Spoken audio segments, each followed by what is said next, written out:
All right, you're all set. Okay. Thank you very much. Yep, have a good night. Yep. Okay, Jeff and Sherry and Matt hasn't come in yet. Well, welcome, Jeff and Sherry. Let's see. Thank you.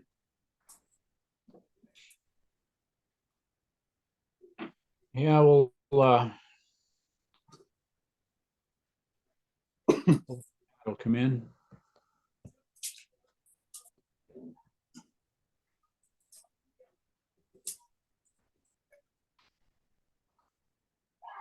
Jeff, did you enjoy that fair, Bill? Yeah, it was neat to look through that, look at all the things that were going on back then.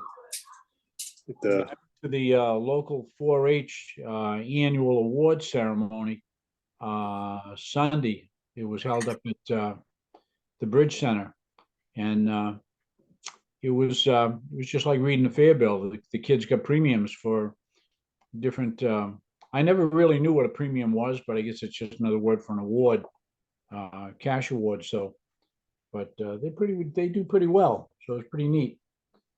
And what I think I'm going to do is I'm going to offer them a color copy of that fair bill and see if they want to have it reproduced and frame it and use it for a raffle. So I think that could be pretty neat for somebody to have that hanging in their house. They at least That's a good got idea. a 4-H hall down in Middleborough. So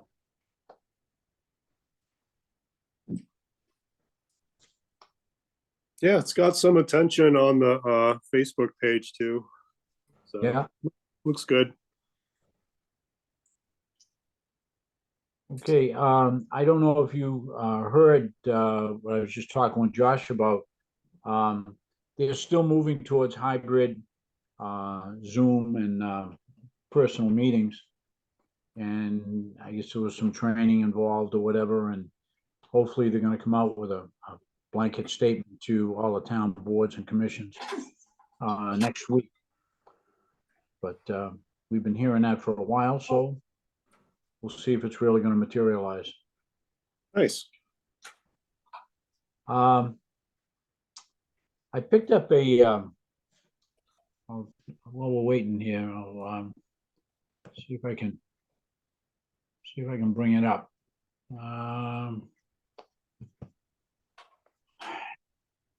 I picked up a really nice copy of Bridgewater 1852. And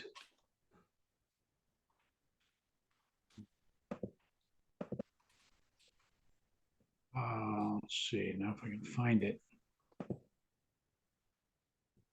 Yeah, Bill. And I brought it down to Silver Engineering today and had it reproduced. This look at dog. I think it looks like a hot dog.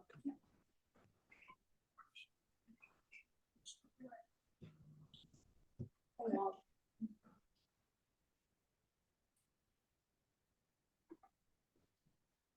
But it's really clear and sharp, and it's got a real nice picture of the village.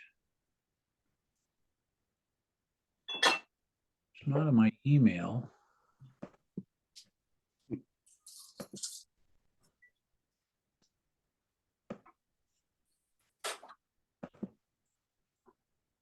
can't scroll down on my email for some reason. Oh, there it is.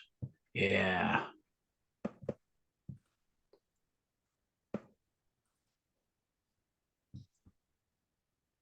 The clear copy is better.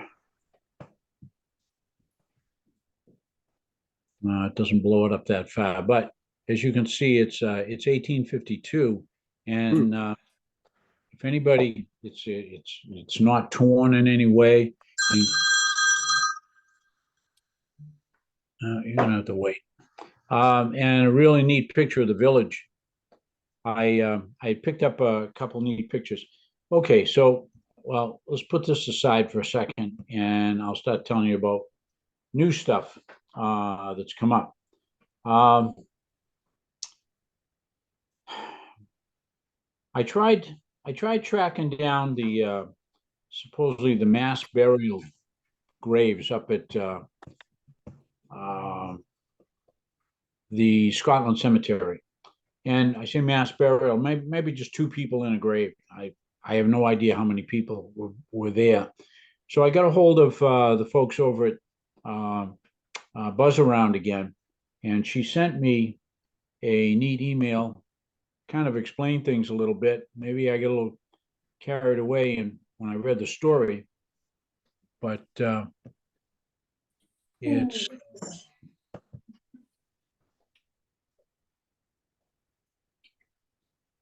let's see. But she said the information came from Macris. That's where the intern got it. But she refers to a Crane notebook, and I can't find a Crane notebook. So I went up to see Jed at the library, and I told him what I was looking for, and he said, "Well, let me see if I can find it." I went back a couple days later, and he said he couldn't find it. So he said, "You want to go up and look yourself?" So, okay, here's the letter. Can you see this email? Yes. Thanks for filling me in. Okay, take a second and look at that.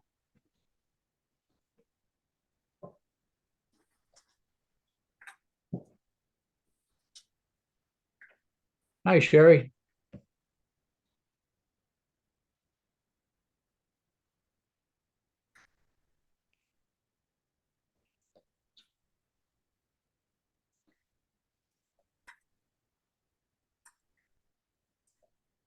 So I'm going to look those three things up a little bit more. But that January 25th, 1837, I already Googled that, and it comes up with I believe it was a story about an aurora borealis sighting in Massachusetts. So that would account for the red sky. But anyways, I would still like to go to Macris and see if I can track down this document from Crane. Crane's notebook. And right here it says she got it from Gordon. But okay, so anyways, Jed said, "Okay, you want to go up in the historical room? Come on, I'll let you in." So he let me in. He unlocked the cabinets in back, and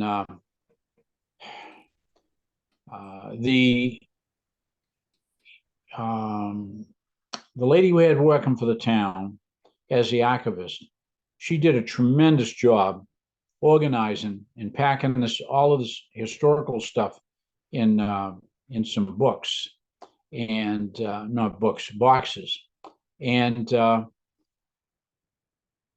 it's fantastic stuff. I mean, I could stay up there for days, but the trouble is she never got to the point where she was cataloging the stuff.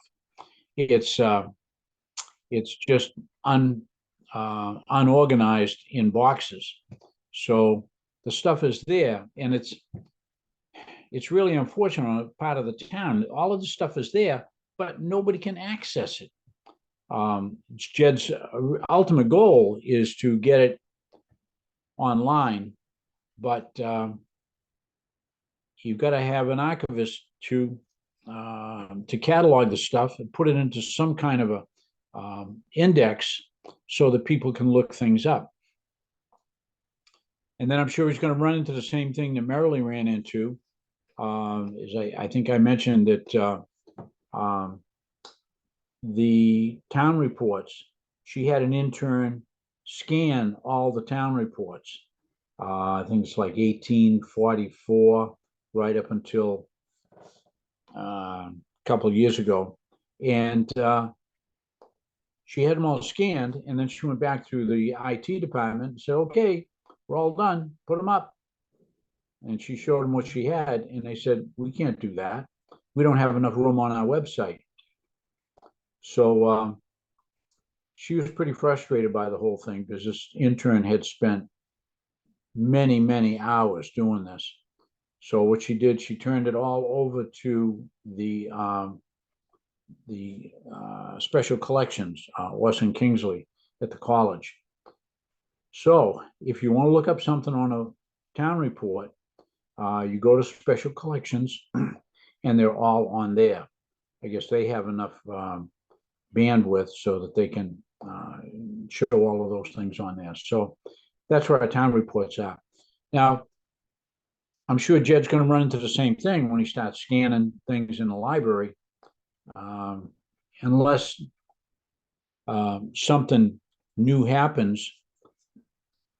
They're not going to have enough room to put it on the library website. On top of that, they still got to get an archivist in there. And Sounds like the library might need to get its own server. yeah, I'm sure that would be a very, very logical solution. But I don't know how successful they're going to be with that, because they can't even get another archivist in there, and it's hard to believe that in 8 months they've only had one applicant. And unfortunately, Jed isn't in charge of advertising for this stuff. He only gets the applicant when they show up. So I don't know. I don't know if they're advertising in the right places or somebody's short stopping the whole thing to slow it down. But the historical room has a tremendous amount of material, boxes and boxes of stuff in need of scanning. And I did pick up a picture this week of the house that sat. See if I can find where I sent it to myself. It's a really neat house. Lodge. It's the house sat where Cumberland Farms is today. And it's the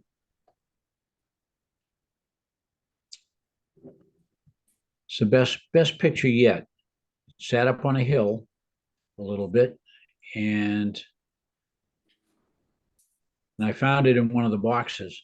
I've seen pictures of it before, but never a picture this clear. It's beautiful.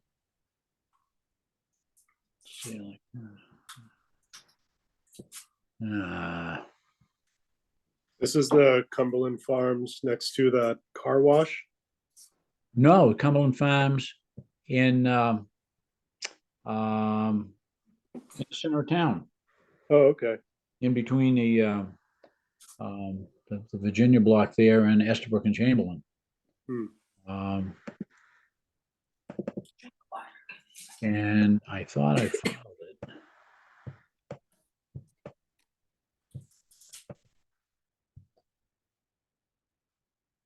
Let's see.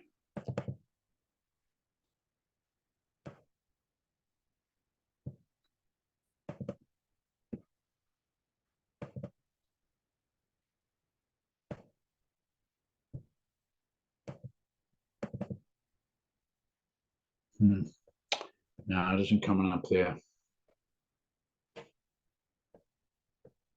I don't know why that isn't. That's my, oh, there it is. There's the file. Okay, so if I go down here to where I have it.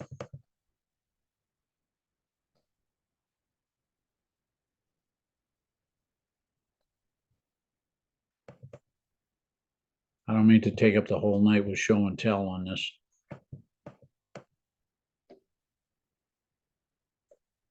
Oh, this picture was in there, Kohl's Drugstore. This is a real early one. It must go back no earlier than 1895. Now, this is where Chessman's Pizza is in center of town. But I think what's really neat here, a couple things. There's a light bulb There's a kerosene lamp. And if you've ever had a wood stove, you know that you want to get the wood stove close to the wall or close to the fireplace, and you don't want a lot of stovepipe. Well, look at the stovepipe on this one. Goes down the back of the wood stove, and then down, and then back up, and across the ceiling. You get a tremendous amount of heat out of an arrangement like this, but it was an art heating buildings with wood, because you could lose a wooden building so fast with a stovepipe that broke down, that wasn't properly maintained or whatever. But as you can see, all the chemicals on the shelves for mixing remedies and so forth. I have no idea what this is. I'm still looking at your list of emails. I don't see a picture. Oh, you're still looking at that? Yeah. You are screen sharing. Right now I've got a picture of the inside of the store. Well, let me cross that out. Okay, this is the one right here that I just brought up. The CS-127. Still looking at your email inbox. Oh. Well, evidently I've got skills to learn. But Maybe it's me. I don't know. no. Well, you are screen sharing. It says new share. Working town slides. How about that? You Oh, see something okay. new? Yeah, I see those pictures now. Hey, all right. So Cole's Drugstore, where Chessman's Pizza is, next to Lucky Star Gas. And then this is the inside of the store. Okay, can you see the inside of the store now? Not yet. Slow connection, maybe. Well, Sherry, can you see it? Sherry's in darkness.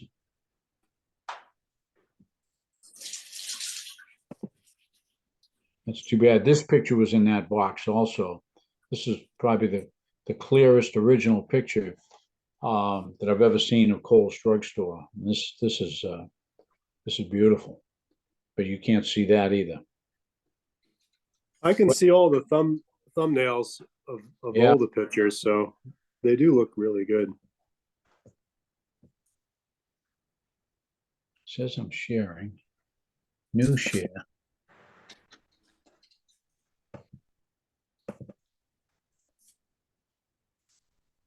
Anything new now?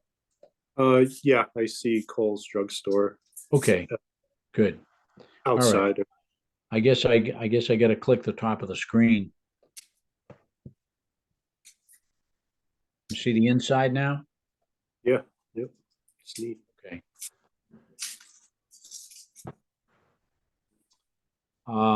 Last spring I found the scale from this drugstore in an antique shop down in Bourne, and I bought it.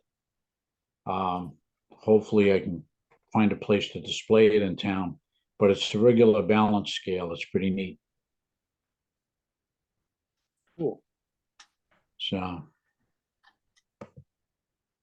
this is another picture of Cole's Drugstore at a later date. And I think I was told that this, one of these guys is not Alan Mann. He was a World War I vet, and he bought the store after he got out of came back from France. And that's his daughter. And we have a story by her of mixing pharmaceuticals for her father. She was not a pharmacist, he was, but she was mixing stuff. So I'm gonna I'm just gonna scoot through these real fast. Of course, there's Coles. Do you see that? Coles in the hotel? Yep, I see it. Okay. This picture was also in there, in the box. This is Eddie and Crane, Eddie's hardware store. And this building, can everybody see this one? The town pump and the hay scale. Yes, I can. Yeah. I don't know. Sherry's gone dark. But anyways, this was the second hardware store in town. And on the corner of Broad and Summer Street in Central Square, where the stop line is, right now it's just an open area. They call it, I think the official name is Lorraine Daly Park, and it's maintained by the Improvement Association. This building sat right there on a corner. So this is Broad Street, looking down Broad Street.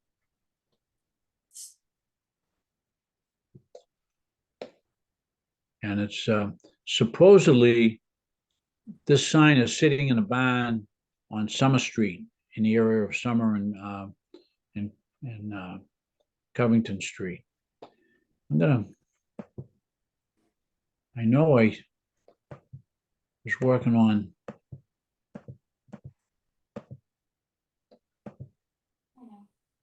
You know how I know? There's this game that it's so popular.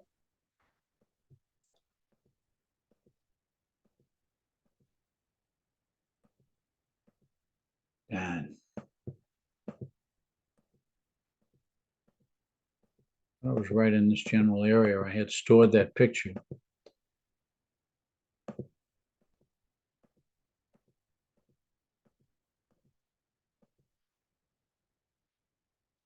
That's the same building where Eddie's store was.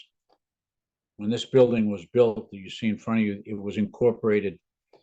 The old store was incorporated into this. This was torn down about 1958.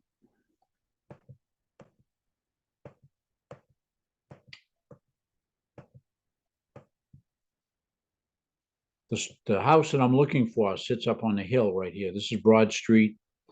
This is the store that we were talking about a minute ago, and this is the other hardware store across the way. This is where the bank parking lot is now. Are those Halloween decorations? That thing hanging from the wire, Yeah. that is a effigy of a gentleman who was supposed to marry a young lady who was the daughter of a prominent Bridgewater citizen. And the night before the wedding, he left town and Oh, left geez. the altar. So they hung him in effigy in the center of town. Sorry, real story.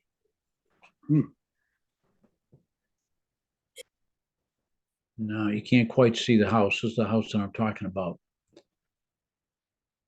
Come on.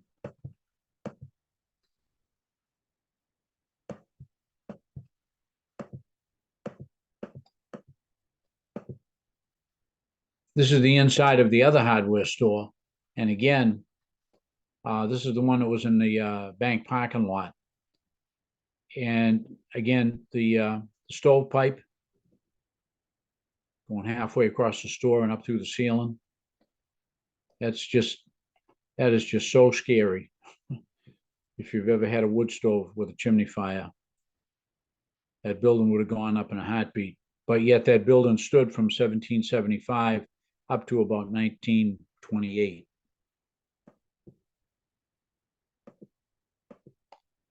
Oh, come on.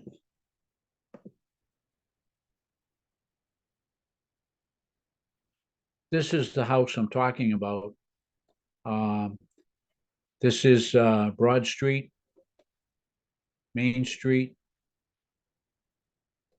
And this is the picture I've gotten. It's a really nice picture of it too.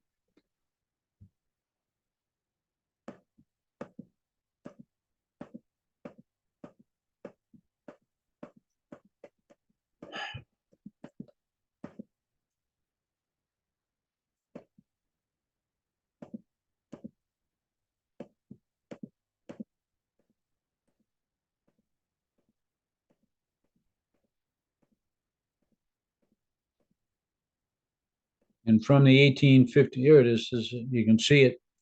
This isn't the picture I'm looking for, but this is one of the, up until I found this one the other day, this was the best picture I had of that house. This is Broad Street right here. This is Main Street going up in this direction.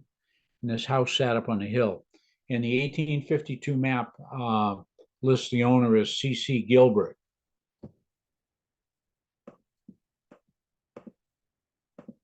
Drugstore again.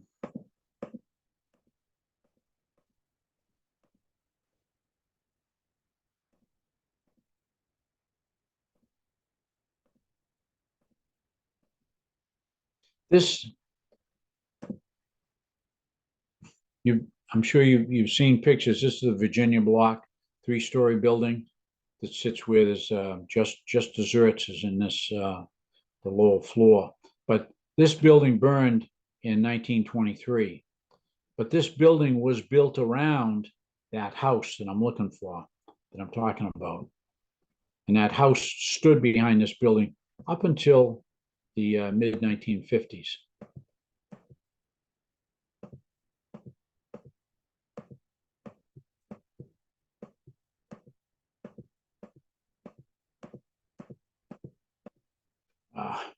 No. Try one other way. Screen share, windows closed. Screen share again.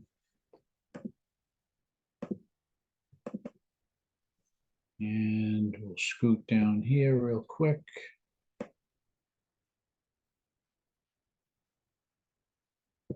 My street file.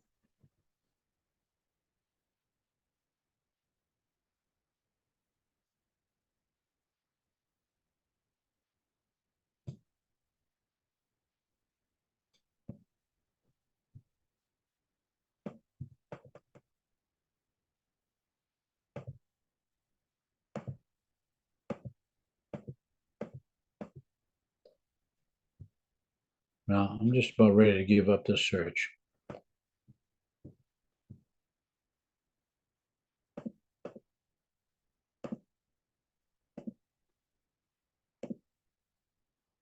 Oh, back up a minute. Nope, that's not it.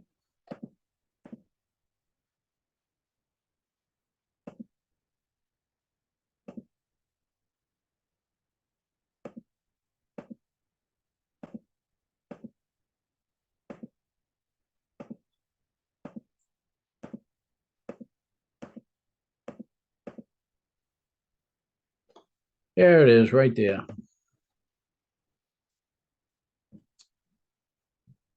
Okay.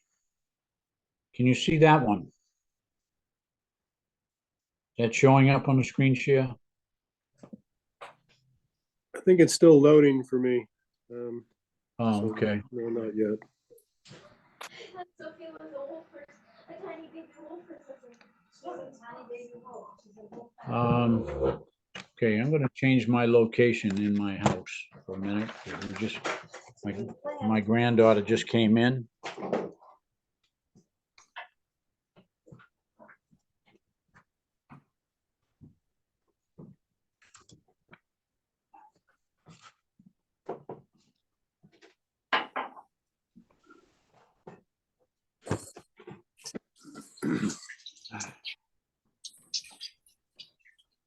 Screen share pop up yet, Jeff?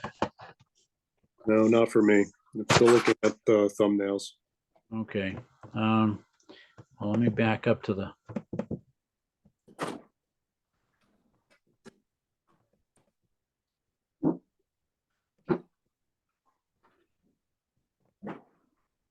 Well,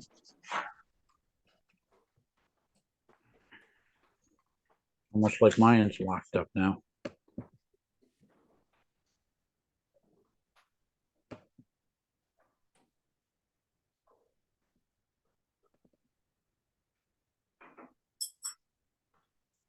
And anything new? Yep, just popped up. Okay, that's the house. And I found this in one of the boxes at the library, the Gilbert Estate. And that house stood until mid-1950s, but it was always behind all of the buildings that we see today. It was torn down when they built the first Cumberland Farms, I think, 1970s. After the furniture factory was torn down. But it's another research project. Who was C.C. Gilbert? But he's mentioned on the plan, the 1852 map. So I will, I'll forward to you and Sherry and Matt that 1852 map. And if you're not able, if you want to print it out and you're not able to have it done down to, I would say don't even mess with the print shop down on Broad Street by Burger King. I would just go right down to Larry Silver's office and just tell him that you're a member of the Historical Commission and you'd like to get a copy of the 1852 map. And either Larry or Rebecca will get you a copy of it. But I just thought it was a great find.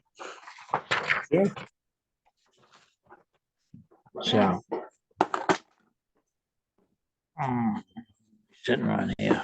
Okay. All right. So going back to the agenda for tonight's meeting. Hopefully next month will be both in person and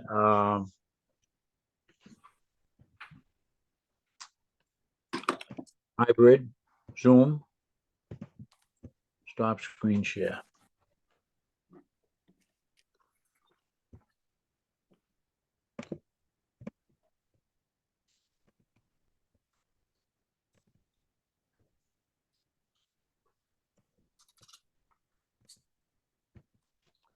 I'm stuck.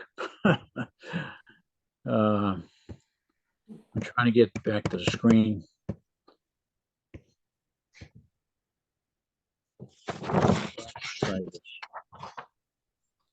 Control Alt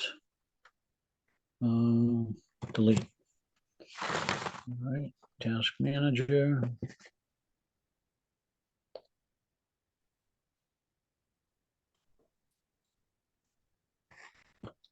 Photos and task.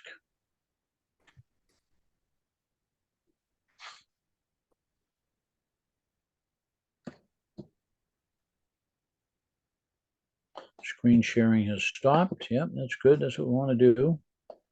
View, speaker, gallery. Yep, no, that's getting closer. Okay, so get out of the screen share. Going down the agenda. Nothing new on the McElwain project. I haven't gotten up there. I know Sherry went up for the opening, but Sherry's not talking right now for some reason. I have reached out to Ralph Dodge's family a couple more times, and I'm waiting for them to get back to me. Our, let's see. Letter for the change in status of the commission as requested in May. I spoke with Dawn in the counselor's office, and she keeps saying the same thing. We're working on it. David, can you hear me now? Yep, I can hear you. Okay. And I can see you. No. I'm in the car. Oh, I've done that before. Gotta do what you gotta do. Okay, well, be careful. I'm not driving. Oh, that's good. Okay, so the letter for our change in status with the commission, it's still in progress. And it's really frustrating. Kind of don't believe it, but I have to take their word for it. Yeah, I was gonna ask you what in progress means. Yeah. We do have tonight, we do have to set a date for a demolition delay hearing. And, Okay. before you folks came on, I set it with Josh for 2 weeks from tonight. And it's just going to be a quick Zoom meeting. You'll get an official notice. And if you're out and about, take a look at 53 Morris Ave. Now, Morris Ave is the road that goes to the sewer plant, or the wastewater treatment plant. Oh, okay. Yeah. It's 53. It's a little house on the right-hand side. It's, I believe it's got a big red X on the front of it. It's been condemned for a long time. And a guy has bought it. He wants to tear it down and build a house on the lot. Okay. So more power to him. Is there any historical value to that property No, once that you you look, know? it's, it meets the criteria for demolition delay, but, I think it goes back to the, early 1900s. It's just it's a really small house. The only historic significance, Okay. the family that lived there, the Urkowitz family, they were, I believe they came over from Eastern Europe, and their son Ed Urkowitz was a very wealthy inventor, and he invented some medical equipment and has a company up on the North Shore manufacturing that equipment. And I believe his son runs it now. But the house has been bought by Steve Keith, the A1 Roofing, and he wants to tear it down and build a new house there, and it'll be a big improvement to the neighborhood. But I don't know if you're familiar with Morris Ave, but you go down there at certain times of the day or certain days of the month, and if the wind is just right, or it's humid and the atmospheric conditions are just right, it's not a very pleasant place to go and sit in your yard. There's a very musty smell from they mix the last stage of the sludge from the wastewater treatment plant with wood chips, and it composts. So it's a smell of composting wood chips and other stuff. But anyways, 53 Morris Ave, take a look at it. We'll have a meeting. You'll get a notice in 2 weeks, and we can discuss it. Then maybe Mr. Keith will be there, maybe he won't. Do we charge for these hearings? No. Easton does. Yeah. Well, I was shocked when I heard they did. yeah. Well, it's through the building inspector's office, and we could charge, but we'd never see the money. And I don't see any point in it. Building inspector's No, I office don't. right now generates about $700,000 in revenue, and it only costs that department, I think it's probably $350,000 or $400,000 in revenue. So I can't see laying that burden on somebody for something that we would never see. They charge $1,500. Do you believe that? That's incredible. It's Easton. That's incredible. Mm. Yeah, well, I guess different type of people live in Easton to allow something like that. I know. That's amazing. Cost of doing business, and then they wonder why houses are $700,000-800,000 for a small house to move into. It's a very up and coming business because there's so few house lots. It's cheaper to buy a house with an old house to tear down than it is to find a new lot. So,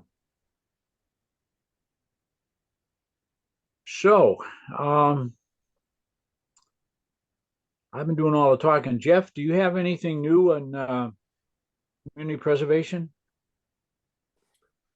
There was no meeting last month.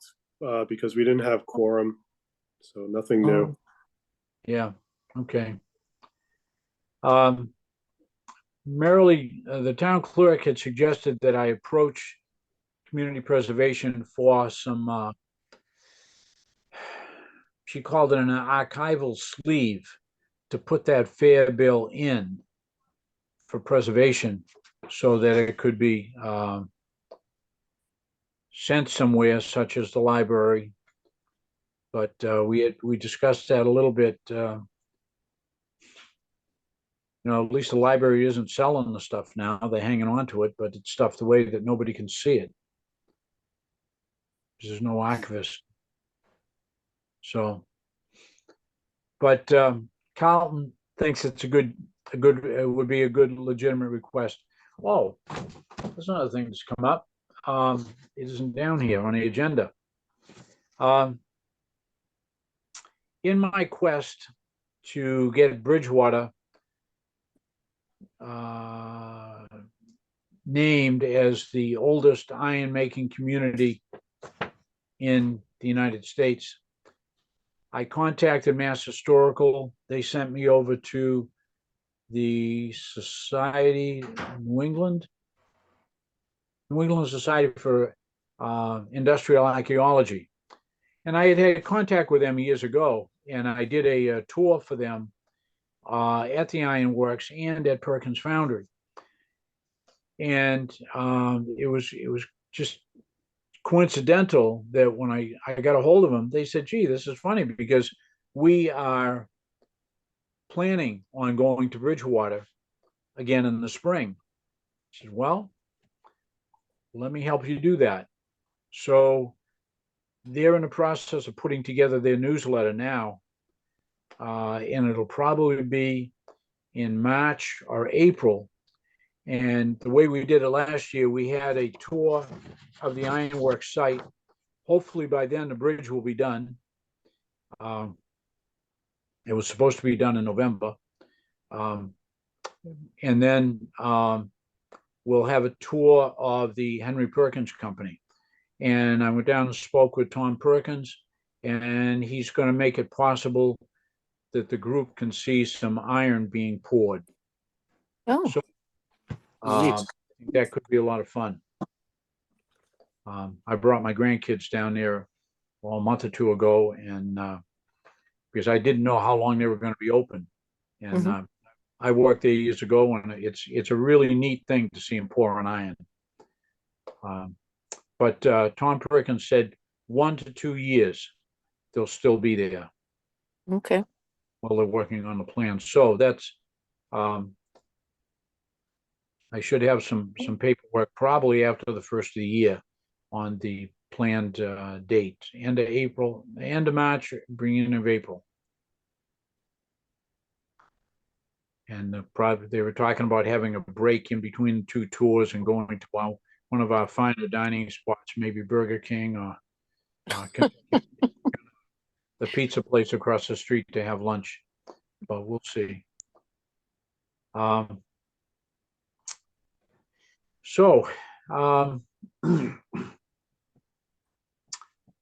Can't think of anything else. We got some things, irons in the fire, but no movement on anything at this point. Sounds like normal. Yeah. Sherry, what was your impression of the housing up in McElwain? I didn't go. That's the day I was in the emergency room with my sister for 12 hours. Oh, Wow. I had planned on it, but okay. I would have rather have been there. Yeah.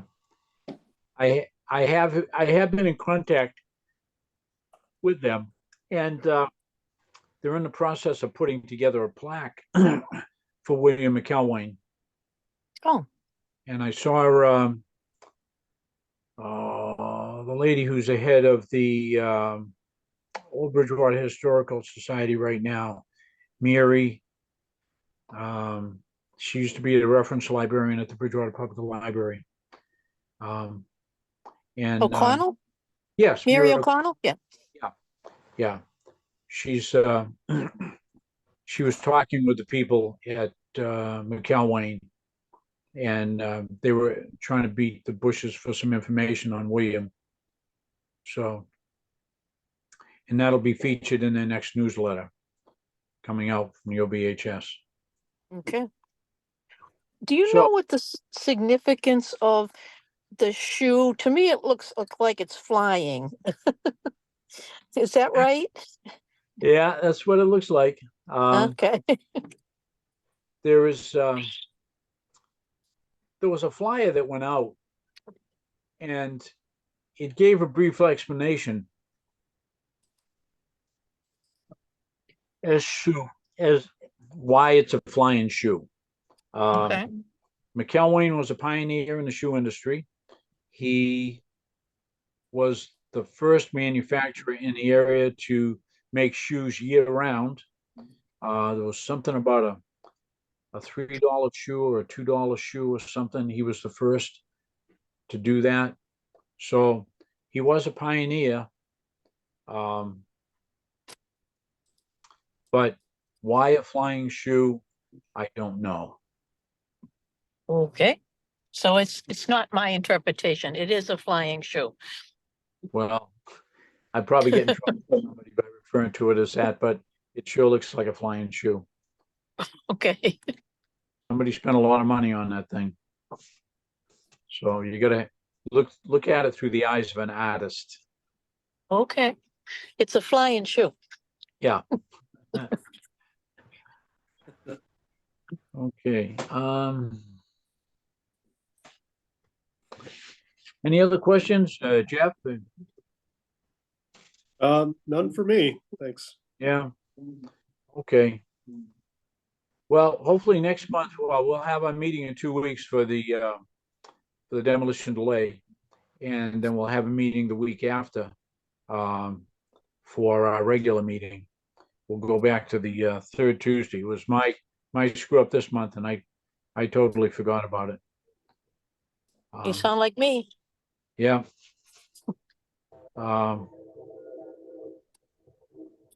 Just as a side note, totally unrelated, I did go on a cruise of the Maritimes.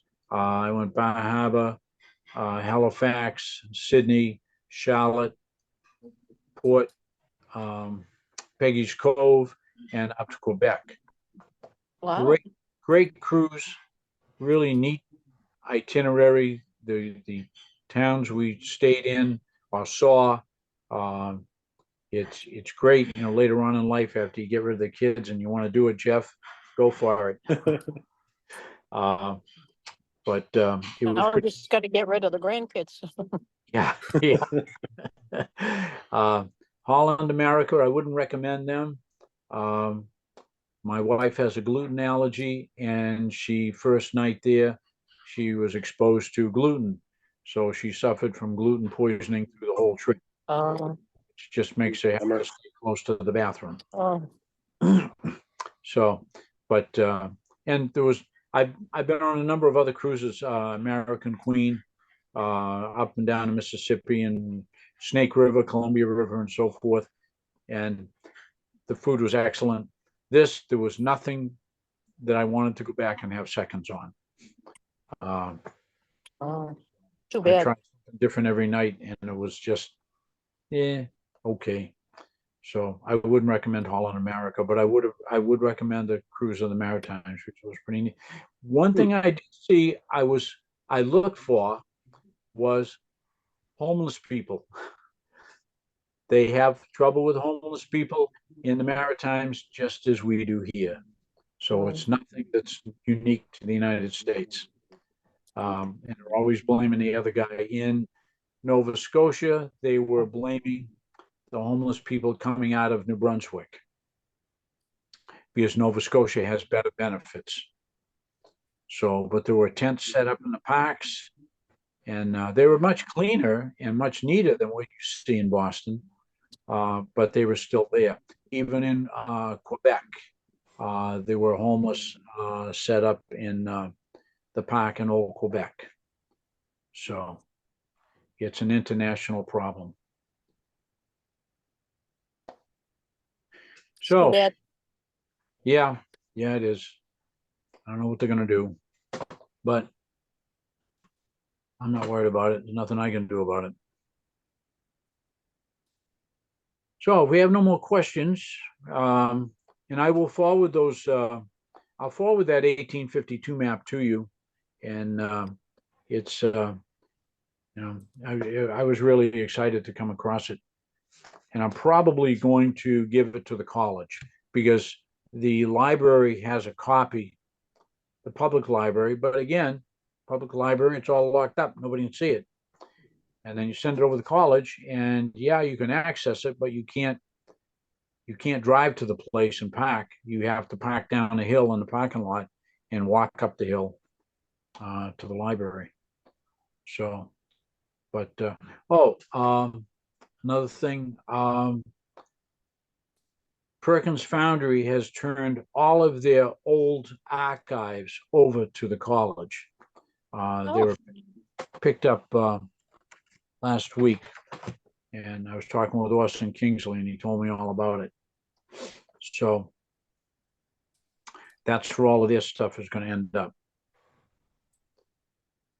So there's a better chance of accessibility with the university. So if there's nothing else, I won't keep it. All sitting right. here And We'll listening to- see you in 2 weeks then, right? 2 weeks, 2 weeks demolition delay. You will get a notice Okay. and a All reminder. right. Sounds good. Okay, Good night, all. Good good night.